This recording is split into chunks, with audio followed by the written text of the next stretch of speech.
Hello guys, ल स्वागत छ है आजको नयाँ भिडियोमा। सो आज भने चाहिँ हामी धेरै पछि चाहिँ भिडियो लिएर आउँदैछु। नेपालको आन्दोलनले गर्दा भिडियो पनि के राखौँ अब मजाका भिडियो पनि राख्नु भएन। फेरि जेएनजी आन्दोलनले फेरि के गर्ने हो, फेरि केपी बाले पनि उतातिर अब सामाजिक सञ्जालहरू बन्द गर्ने भनेर गरे ऊ गरे है, राखेर है 2-4 दिन रोइ कराइ भयो, यताउति भयो। त्यस कारणले पनि राख्न पाइएको थिएन भने आज फेरि भिडियो राखौँ भनेर चाहिँ आएको। अब नेपालको परिस्थिति त अब थाहा नै छ के भइरहेछ के हुँदैछ भनेर है। सो अब यहाँ चाहिँ ठिकठाक छ, म बसेको ठाउँमा, म बसेको देशमा ठिकै छ। नेपालतिर बर्बाद छ, भत्किरहेछ। अब के हो, कसरी जाने हो, तोडफोड गरिरहेछन् जेएनजीहरू भन्दै यताउति। ठिक छ, त्यो चाहिँ गरौँ, राम्रै गरौँ। पुराना सत्ताहरूलाई भगाएकै हो, राम्रै हो। अझै लखट्नुपर्छ, तर राम्रो हुनु पर्यो। जे भयो नि जसरी हुन्छ अब बन्छ, बनाउनु पर्छ। जे हुन त पार्टीलाई फाइदै हो। अब ढिलो चाँडो मान्छेहरूले आवश्यक आएर गरिसके। अब ठिक छ, जे होस् राम्रै छ, ठिक छ। जे हुन्छ राम्रैको लागि हुन्छ, तोडफोड भएकै हो। अब कसैलाई फाइदा होला, कसैलाई घाटा होला, कसै निर्दोषहरू मान्छेका घरहरू भत्केका पनि होलान्, कसैका छुट्टै होलान्।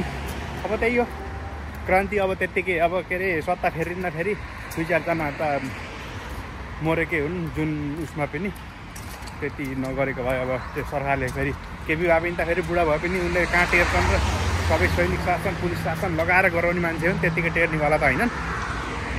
तब पनि अब जे होस् राम्रैको लागि होस्। जो मरेर शहीद गर्नुभयो उहाँले चाहिँ उहाँको आत्माले शान्ति पाओस्। अनि त्यही हो, अब देशलाई राम्रो होस् है। शहीदहरू मरेर गए पनि बलिदानले नेपाल र सबै नेपालीहरूलाई राम्रै होस्। त्यही हो, हामी विदेशीहरूलाई त के राम्रो हुनु पर्यो, काम त नगरिकै पनि हुन्न, गरे पनि अब जे होस्। नेपाल जाने बेलामा सरकारी कामहरू गर्दा लाएर घुस लाएर ल 100 रुपियाँ ला 10,000 ला, मेरो काम छिटो बन्दै अन्त चाहिँ खुजुरुका पछाडि टेबल पछाडि एउटा हातमा पैसा दिनु नपरोस्। क्युआर कोड आजकल त फेरि छोप्छन्, ल क्युआर कोडबाट गरिदिनुहोस् भन्ने चलन नि छ। अब यातायातमा त्यस्तै भ्रष्टाचार छ, अब घुसखोरी, अनि अब सबै मालपोत यताउति सबैमा पैसा दिएपछि छिटो गरिदिने कर्मचारीहरूलाई पनि छुटेर एकचोटि बाहिर निकाल्नुपर्छ। घुस नखाने अब कमै छन् है। अब नखाने पनि होलान्, खाने त धेरै जो छन्। एमाले र काङ्ग्रेस, अझ एमालेको सरकार भयो भने त झन् घुस सबैभन्दा चल्ने सरकारी कार्यालयमा, सबैभन्दा चल्ने, टाइट नहुने। त्यही हो, एमाले माओवादी काङ्ग्रेस है, जो भए पनि ठिक छ। जे होस् राम्रै होस्, जेएनजीहरूले राम्रै गरून् है, हाम्रो होला। त्यही छ, अब हामीले के गर्ने, दुःख त गर्नै पऱ्यो। अब जेएनजीले जसले गरे पनि जति धनी मुलुकमा पनि दुःखहरू नगरेको त गर्दै पनि छैन, गर्नुपर्छ है।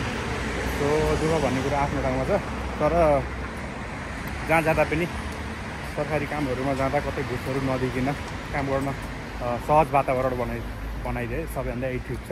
दिन कसैलाई केही परेन, कसैलाई गर्दा बुढाबुढीहरू जो जाँदा पनि कसैलाई लान्न, कसैलाई नागरिकता बनाउनु परेर गयो भने वडा कार्यालयमा गएर वडा अध्यक्षले फल्नु भएन, ढिस्को भएन गरेको यताउति कसैलाई गर्नु नपरोस्, मान्छेलाई दुःख नदेऊ, सर्वसाधारणलाई कुनै कुनै बेला उल्टिन्छ।